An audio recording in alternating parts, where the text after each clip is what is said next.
Salut à tous, c'est Bams et enfin cette vidéo tombe sur YouTube. Elle a été énormément demandée et je vous remercie énormément pour tous vos messages, que ce soit sur Instagram, que ce soit sur YouTube pour la vidéo Pourquoi travailler à l'aéroport partie 1. Donc comme tu l'as compris aujourd'hui, ce sera la vidéo partie 2.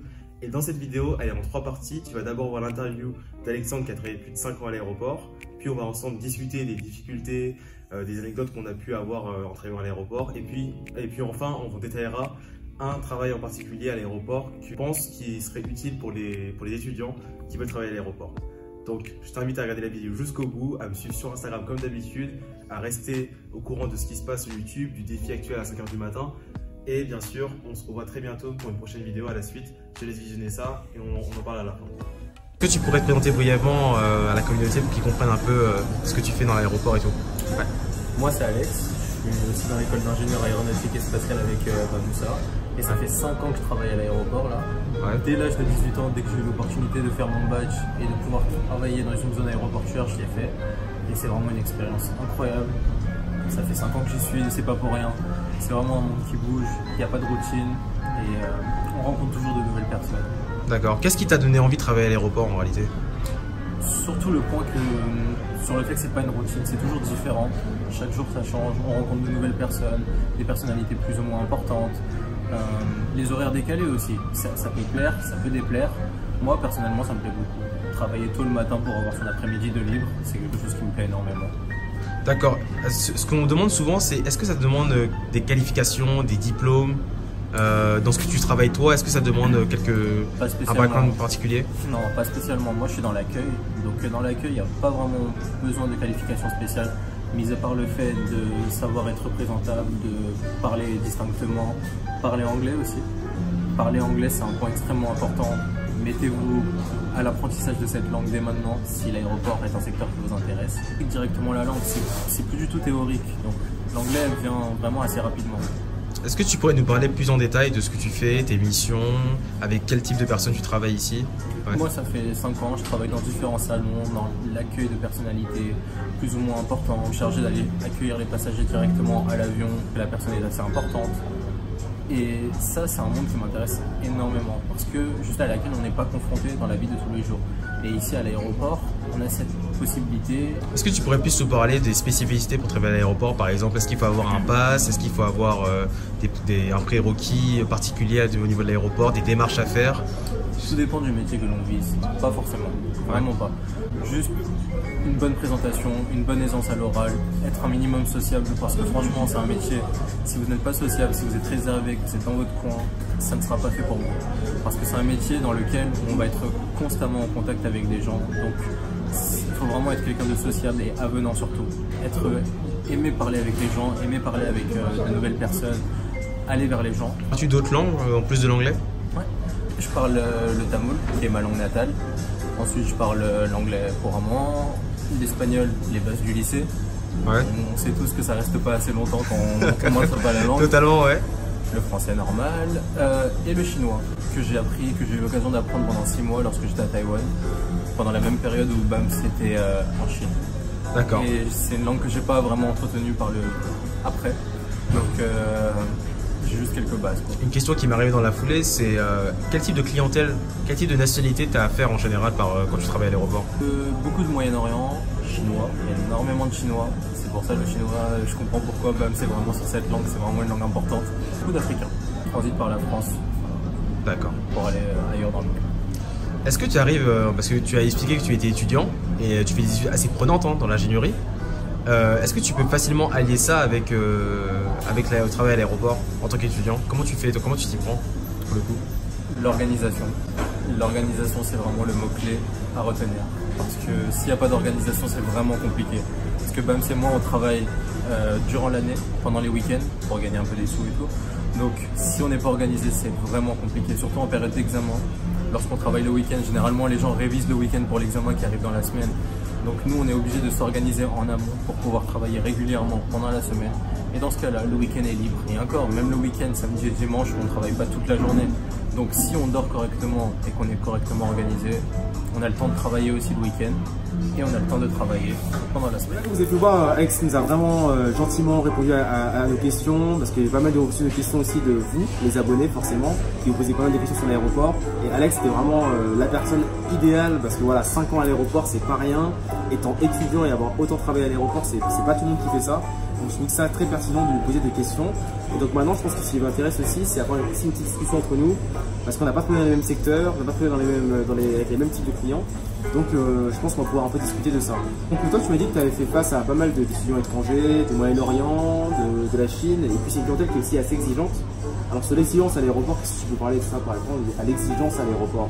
Étant donné que dans la vie de tous les jours en fait j'étais assez à l'aise, lorsque je suis arrivé à l'aéroport face à cette clientèle, j'étais pas vraiment stressé, mais c'est vrai que chaque nationalité avait leurs exigences. La Chine ou le Japon, c'est une clientèle plutôt assez exigeante sur le service, sur l'accueil, la manière de se tenir, la manière de s'adresser à eux aussi surtout. Ouais. Ça c'était super important, la manière de s'adresser à eux c'est vraiment important. Par exemple, dis-moi en plus. Moi pareil pour les Chinois, il n'y a pas trop de détails à faire par rapport à cette situation, mais je sais que les Japonais, il faut être quand même pas mal formaté. Il faut vraiment être bien. On te reprenait en fait, même si par exemple tu te tenais face à une haute personnalité, sans citer de nom, japonaise, sans faire exprès naturellement les bras croisés, ouais. Une autre personne de la délégation japonaise venait te reprendre en disant retirez vos bras comme ça. Ouais. Enfin, ne gardez pas vos bras croisés parce que c'est comme si vous vous refermez à eux en fait. Ouais. Là, c'est que vous êtes fermé à la discussion et vous voulez pas leur parler, vous n'êtes pas content qu'ils sont là. Donc, lâchez vos bras quoi, par exemple. Par exemple, moi quand j'étais à City One, j'avais quelques anecdotes à vous raconter. Par exemple, parce que mon poste en particulier, c'était accueillir des gros flux de passagers. Je ne sais pas si vous imaginez, vous avez 1000 personnes qui arrivent d'un coup comme ça pour prendre l'avion et vous devez les orienter, les dispatcher. Et ce qui était fou dans ça, c'est que tu sentais que la pression de tout le monde, le stress de prendre l'avion et tout allait dessus. Et je me rappelle un jour, c'était la catastrophe, il n'y avait pas de policier qui faisait le dispatch, qui faisait la PAF, la police aux frontières, pour ceux qui ne connaissent pas. Il y en avait très peu. J'étais tout seul avec un autre collègue à gérer un gros flux de passagers. T'as tous les passagers qui étaient énervés parce que tous leurs avions ils étaient tous retardés. Les gens se faisaient lyncher, mais genre en mode c'est à cause de vous êtes incompétents, c'est toujours comme ça quand je reviens en France, c'est n'importe quoi, vous êtes un incapable, c'est que des trucs comme ça dans la tête. Donc, je pense que c'est en dit long sur l'aéroport, je pense qu'il faut avoir aussi un peu les nerfs solides, non? Parce qu'on est aussi la première image. Lorsque les passagers arrivent en France, on est la première image de la France, de Paris. C'est la première chose qu'ils voient. Et avant de voir la Tour Eiffel, en soi, ils ont encore 30-45 minutes de trajet avant de voir la Tour Eiffel. Donc on est vraiment la première image. Ouais, c'est pour ça que c'est pour ça qu'il faut vraiment avoir une bonne prestance en fait. Il faut vraiment être à l'aise, être avenant avec eux et être souriant aussi quoi. Totalement, comme il vient de le dire, comme vous avez vu dans une de mes vidéos, quand je parlais de comment bien s'intégrer en Chine, et ben en réalité ça peut aussi s'intégrer aussi ici, parce qu'ici on est dans une zone internationale, comme j'ai dit dans la première vidéo, comme on a pu répéter. Donc en réalité vous n'êtes pas peut-être totalement en France, c'est-à-dire que vous êtes en France, à l'aéroport, mais il y a toute une clientèle qui n'est pas française. Donc c'est une question d'adaptation en fait, et comme il l'a dit, il faut toujours garder les nerfs solides, sous son froid, pour essayer de donner une meilleure image. La chose c'est parfois c'est difficile quand même, parfois de garder sous son froid, parce qu'il y a des situations... Parfois ça nous dépasse, c'est vrai. Parfois c'est... On reste humain, je pense. Le sujet qu'on aimerait bien traiter, c'est pour pas mal de monde aussi qui me suivent et qui veulent travailler à l'aéroport, il y en a beaucoup d'entre vous qui n'ont pas forcément fait des grandes études, ou qui ne pensent pas forcément des études, ou qui ne font pas forcément comme nous un job étudiant. Donc pour ceux qui veulent vraiment faire une carrière ici, je pense qu'il serait intéressant qu'on parle aussi un peu des perspectives d'évolution à l'aéroport. Commencer très bas et puis monter très haut. Qu'est-ce que tu en penses par exemple? On se fait très vite remarquer en fait à l'aéroport quand on commence à travailler et qu'on a des compétences, qu'on montre qu'on est capable, qu'on montre qu'on aime ce qu'on fait et que ça nous plaît de venir travailler. Le patron n'est pas aveugle, il va très vite nous remarquer et très vite nous faire évoluer petit à petit.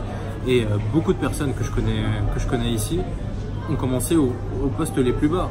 Et aujourd'hui ils sont très bien, ils sont en fin de carrière et ils sont déjà à des postes assez élevés, à des bons postes avec de bons salaires, alors qu'ils ont commencé en tant que job étudiant de base. Et au final, ils ont signé ici, ils ont passé leur vie ici quoi. Je pense que comme tu l'as dit, le plus important aussi de nos jours, surtout la génération Y, notre génération là, c'est les relations. C'est-à-dire que si vous n'avez pas de relations en réalité, si vous ne sympathisez pas avec votre entourage, vous allez tous stagner en fait. Vous allez vraiment stagner. Vous allez rester au même poste pendant 10 ans, pendant 20 ans. C'est ça, ça revient au fait de dire de ne pas être réservé en fait et d'être sociable. Et je pense que même pour une personne qui est timide de base, si elle s'en donne les moyens, l'aéroport peut vraiment être un bon endroit pour se débloquer en fait. Alors je pense que comme dans chaque vidéo, il faut être aussi assez critique, assez neutre. Est-ce que tu as des inconvénients à travailler à l'aéroport par exemple? Des choses qui sont désagréables à travailler ici, ou en termes de temps, timing, emploi du temps? Réveiller le matin. C'est hardcore. Quand on sait qu'on doit être à 5h, 6h à l'aéroport, ce qui implique de se réveiller à 3h, 4h ou 5h le matin, c'est très compliqué. C'est l'un des seuls inconvénients qui me vient tout de suite à l'esprit là tout de suite. Mis à part ça. S'il faut s'acheter son repas aussi. S'il faut s'acheter son repas, je rappelle qu'on est dans une zone internationale. Donc, donc même le Starbucks par exemple, là où on est, tout est cher. Tout est très cher. Le Starbucks, le relais. Les sandwichs à 5 € là, un petit sandwich là. C'est ça. Une bouteille d'eau à 4 €. Donc il faut s'organiser. Oui.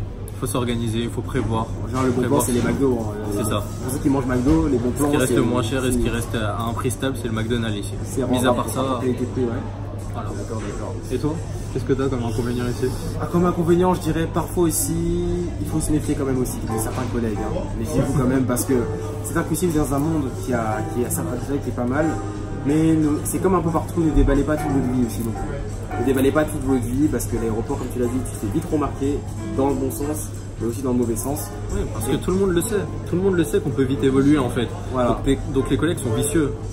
C'est pour ça qu'il ne faut pas déballer toute sa vie parce que ça peut te poser problème, ça peut te porter préjudice à l'avenir en fait. Et puis parfois dans certains métiers, tu as des métiers où tu vas pouvoir gagner plus ou moins bien, tu peux avoir des pourboires, des choses comme ça, et ça peut attiser la jalousie de certains, ça peut créer pas mal de problèmes, j'imagine aussi dans certains secteurs c'est comme ça. On vous a choisi un métier en particulier pour vous montrer un peu ce que ça peut être. Donc on a choisi de sélectionner le métier de steward ou encore PCB, qui veut dire personnel complémentaire de bord. Voilà. En fait, qui permet de donner une vision au métier de steward tout en étant étudiant. Parce que PNC, c'est une carrière à part, c'est une carrière à elle toute seule. Donc PCB, en fait, ça permet de donner une vision de ce métier tout en étant étudiant. Donc Air France effectue ses sélections chaque année, par exemple, pour personnel complémentaire de bord. Et ça permet d'exercer le métier de steward hôtesse de l'air durant 2, 3, 4 mois dans la période estivale, juin, juillet, août, septembre. Et les sélections arrivent chaque année sur le site d'emploi Air France et c'est un métier vraiment intéressant parce que ceux qui sont intéressés par ce métier-là, ça donne une très bonne vision et généralement il y a une perspective d'évolution directement. Si vous ne voulez pas continuer ce que vous faites actuellement, je pense que c'est un bon moyen de se faire remarquer par la compagnie et de continuer ensuite en tant que PNC. Donc voilà, on vous parle de ça parce que la plupart des gens qui me regardent, ce sont des étudiants. Vous voulez vraiment forcément avoir aussi un poste qui est plus ou moins valorisant, qui vous permet d'avoir une carrière. Et là, on a pensé que ce métier, c'était vraiment idéal. Est-ce qu'on peut parler maintenant du processus du recrutement de PCB, qui n'est pas le plus évident non plus? C'est vrai que c'est compliqué. Donc est-ce que tu pourrais nous décrire un peu le processus de recrutement?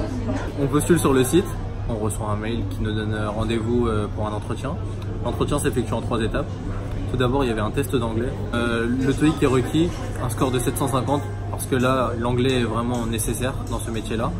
Air France transporte de la population internationale en général. C'est ça. Tout dans le monde entier. Donc dans les avions Air France, bien sûr, il y a des Français. Mais la plupart du temps, ce sont des étrangers qui sont les avions Air France. C'est ça. Donc le processus, vous postulez sur le site, vous recevez un mail peu après pour vous dire si après le premier filtrage, avec votre CV, vous êtes sélectionné. Si c'est le cas, vous êtes convoqué à un entretien de groupe, tout d'abord. Si vous passez cet entretien de groupe, vous serez convoqué à un entretien individuel, à l'issue duquel on vous dira si vous êtes pris ou pas. Et là, il y a une panoplie de tests, c'est-à-dire des tests médicaux, etc. pour vous former entièrement. Voilà, c'est un processus qui est assez rude, assez difficile. Le taux de conversion, c'est quoi? C'est pour 1000 candidats, il y en a... Je crois qu'il y avait 5000 personnes qui postulaient, 5 ou 6000 personnes qui postulent sur le site. Si je me trompe pas, 1000 sont convoqués. 1200 sont convoqués pour les entretiens. Et sur les 1200, il y en avait 400 qui étaient pris. 300, 400 qui étaient pris. C'était lorsque je l'avais effectué, c'est-à-dire il y a 2 ans. Au mieux, essayez d'avoir un très bon niveau d'anglais de base déjà. Ça sent vraiment aux gens qui ont déjà un bon niveau d'anglais, je pense. Vous mettez plus de chances de votre côté. Et essayez d'avoir aussi quelques expériences préalables un peu dans l'accueil ou un peu dans le monde monde relationnel, ça vous permet d'avoir plus de chance et puis après bon courage. Hein. On connaît d'autres personnes qui ont bien sûr réussi aussi la sélection. Et c'est pas facile, mais après vous voyez le métier aussi. Être majeur, 18 ans à 25 ans, 26 ans. 25 ans, vous pouvez déjà accéder à un très bon métier. Donc c'est pour ça que forcément ça va être assez rude. On peut aussi par exemple vous parler d'un métier aussi encore plus terre à terre. Hein. Là pour le coup vraiment sans mauvais jeu de mots, les métiers d'hôte d'accueil. Là en fait vous n'allez pas avoir besoin de beaucoup de background on va dire, mais un petit niveau d'anglais. Pas forcément beaucoup d'expérience dans le relationnel parce que vous allez être formé, vous allez directement aller sur le terrain et puis là vous allez vraiment pouvoir communiquer avec un peu tout le monde. Et puis moi mon agence par exemple c'est une agence de duty free, donc forcément ils auront leurs propres petits entretiens, vous faites des formations pour les marques en particulier et puis après vous êtes sur le terrain. Donc voilà, c'est les petits deux métiers relationnels qu'on vous a exposés. Donc n'hésitez pas à nous dire si ça vous a plu, si ça vous intéresse d'en savoir plus et puis après on pourra plus tard sans doute compléter ça. Vous posez nos questions en commentaire, nous on va vous répondre. Donc comme je l'ai dit, il y a une première vidéo qui parle de ça, j'ai longuement parlé de l'aéroport. Là il y a le poteau à l'aise qui va aussi vous donner un autre retour d'expérience.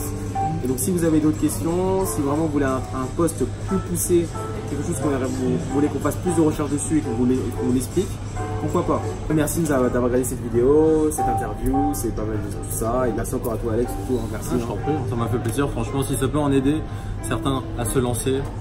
Voilà. C'est top. N'hésitez pas, je vais laisser les contacts d'Alex dans la description. Donc si vous avez des questions à lui poser, n'hésitez pas à les contacter en privé directement. Et puis nous, sinon d'ici là, on se revoit très bientôt pour une prochaine vidéo. Et voilà, Instagram, suivez, likez la vidéo, pouce bleu, partagez comme d'habitude. Hein, c'est sur la chaîne Mamsworld. Je vous aime en tout cas, merci beaucoup. On est bientôt à pas mal d'abonnés aussi, on commence à monter, donc ça fait toujours aussi plaisir. Continuez à pousser et puis on se dit à très bientôt. Bye.